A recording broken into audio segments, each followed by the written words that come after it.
that Islamic revival was coming to the region born in the womb of the Tunisian and Egyptian revolutions. This statement was rejected by most political forces in Egypt, including the Muslim Brotherhood and Salafists. Major General Aidel Suleiman, director of the Center for Futuristic Studies in Cairo, noted that relations between Egypt and Iran had been linked to a variety of issues and not based on economic and historic ties. He said these relations remained very tense because of sharp differences between Cairo and Tehran regarding Iran's propositions and regional issues. Suleiman added that there was no dialogue despite attempts to make contacts, but they were unsuccessful in building any significant ties or eliminating obstacles. On the contrary, these ties continued to deteriorate further. The chill between the two countries during Mubarak's era was between the regimes, not the people. Disputes and the lack of trust blocked the path to progress. Failure was the dominant feature throughout, and efforts made by Iran's Shura Council Chairman Ali Larijani in Cairo a year ago were wasted. During his visit, Larijani met with security, political and diplomatic officials as well as the former president. Following the outbreak of the Egyptian revolution, Khamenei's speech did not help matters since it seemed to promote a sectarian reading of that revolution at odds with its true nature and spirit. The turning point came, however, when the former Foreign Minister Nabil al-Arabi declared that Egypt was willing to resume relations with Tehran, which it does not view as an enemy state, but as a neighboring country though. Al-Arabi referred to the historic ties between the two nations, pointing out that the people of Egypt have turned over a new leaf in their history. Iranian Foreign Minister Ali Akbar Salehi meanwhile welcomed the minister's declaration that Egypt was ready to start afresh with Iran. 1 month earlier, Cairo had allowed 2 Iranian warships to pass through the Suez Canal on the way to Syria to Israel's charging. The Israeli media picked up on these developments with the daily Yed'ud Ahranot, assisting that Al-Arabi's declaration is proof that Cairo no longer considered Tehran an enemy. The Israeli newspaper went on to refer to Al-Arabi's background as a judge with the International Court of Justice, highlighting his opposition to the Israeli wall on the West Bank and his demand that Israel should be prosecuted for crimes against humanity.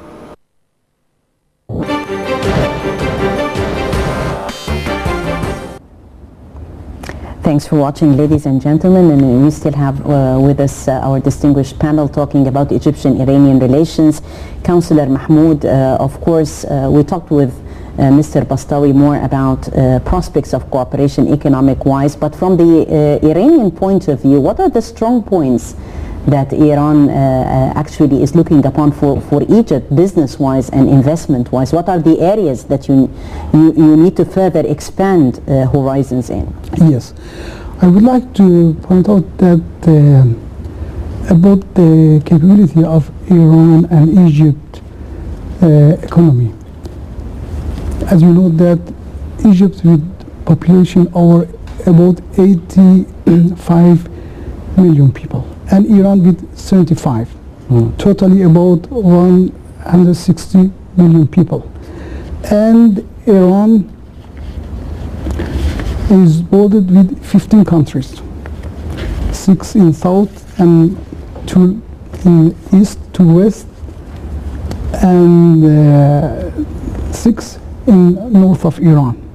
Iran is a member of ECO, Economic Cooperation Organization, with Turkey, Pakistan, Afghanistan, and include some Central Asia states. And it includes about 415 million people. And it's a very large economy, Iran, Turkey, Pakistan, and other nations. And Iran has a good relationship economically with its all neighboring countries, with Iraq, with Pakistan. And at the same time, Iran is a transit route from north, I mean from Central Asia states to China, to South Persian Gulf waterway. In the other side, Egypt has a very strong economy, and Egypt is a crossroad between Africa, Europe, and Asia. And Egypt is a member of, I think, many regional organizations. And I think in the future, if the economic relations between two nations further developed, it will have a lot of benefits for two sides. And I think Iran and Egypt economy can complete each other. For the field you have pointed, I think, in industrial affairs, industrial issues, investment, for medium and even heavy industries, for car manufacturing projects. As I would like to point out, Iran is is ranking number 11 worldly in car manufacture producer. Iran yearly produces about 2 million cars, and it has been some discussion and some initiatives for a joint venture car company in Egypt.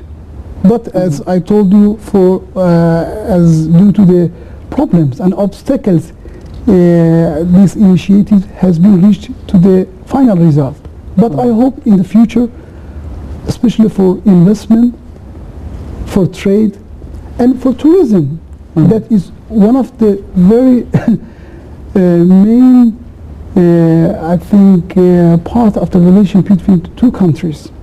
For the tourism, as you know, Egypt, yearly I think about 15 million foreign Egyptians pay visit to this country. And there is not any Iranian tourist in Egypt. And in the other side, we have very good relation with our neighboring countries for the Iranian tourists who pay visit these countries. And I think if in future, from both sides, and even Iran is an attractive country for tourism, because we have very good capabilities for medical tourism and for climate. Iran is a country which is well known for a country with 4 seasons in one day, from south extended to from north to south, or from east to east. And there are, I think, a lot of fields that if we go forward and we go all parts from the state of from two states and from the private sectors. I think this interest is available, but it needs some pushes, especially from the political aspect. Right. If we talk, Mr. Ahmed, about engaging the private sector, taking from Councillor Mahmoud's words, actually the private sector is very important in engaging new projects, and he mentioned a very interesting issue concerning tourism. How can we make the exposure and let Egyptians know more about Iran? What sort of interests in that direction, and a sense of do we need an awareness campaign? What do we need exactly? What sort of mechanism to further promote cultural and touristic programs as well? What we do right now, it's very important, because it is like raising the awareness of the people who are following us through the TVs. This is very important. The most important thing that, as far as I know, that there's going to be a very near meeting between President-elect Morsi and, of course, his counterpart Ahmadinejad. Therefore, solving the political problems is very important and should have some sort of dialogue, maybe under the umbrella of the Arab League in Egypt. This is very important in order to put and make settlements for all the disputes between Egypt and Iran, Iran and the other Arab states, and giving some sort of recommendation, some sort of guarantees that Iran keeping the stability of the Gulf and security of the Gulf. This is something very important, and it is something of protocol and things like that. This is on the political side. Concerning the investment, tourism, things like that, unfortunately the volume of trade in between Iran and Egypt is only 100 million US dollars. The total investments here is about 300 million US dollars. It's very, very few, because Iran promised and they were very serious in their promise in order to help and assist Egypt after the revolution, and they can pay as in the first phase about 5 billions in order to assist Egypt and invest in Egypt in the field of energy, in the field of vehicles, like what Mr. Mahmoud said, and of course in tourism. Tourism, we have to, of course, the matter of the logistical problems and the transportation is very important also, because there is no direct airlines to Tehran. According to my 2 times visit, I have to take another airlines in order to go to Tehran. Right. In 1 minute, Mr. Bastawi, because unfortunately my time is out, engaging the youth, because we cannot forget the youth in this forum. How can we engage the youth, especially the role that could be played by the Youth Business Council in fostering relations? I think there's a lot of opportunities that need to be pursued, and I think there were some initiatives that Mr. Ahmed talked about a while ago that are underway. And I think that also, quite frankly, if President Morsi does indeed go to Tehran later this year, I think that will be a break with the system of the past, where there hasn't been president-to-president contact in the 2 countries, and that might unlock a little bit of the restrictions between the 2 countries, including at the youth level. So I think all in all, what I would say is that looking at youth, you're looking at a medium to long-term cultural relationship development, and I think that certainly has to take place. One last thing I would say, though, is that there are a lot of restrictions and difficulties on obtaining visas on both sides, but particularly on the Egyptian side for Iranians trying to come here. So from our side, upcoming visits would facilitate any sort of bureaucratic challenges, if we could say, for opening further prospects of cooperation. Gentlemen, thank you very much for coming.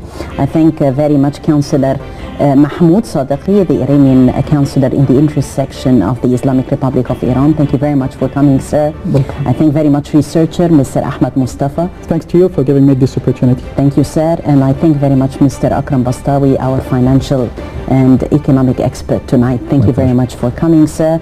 Thank you, dear viewers, for joining us. A new chapter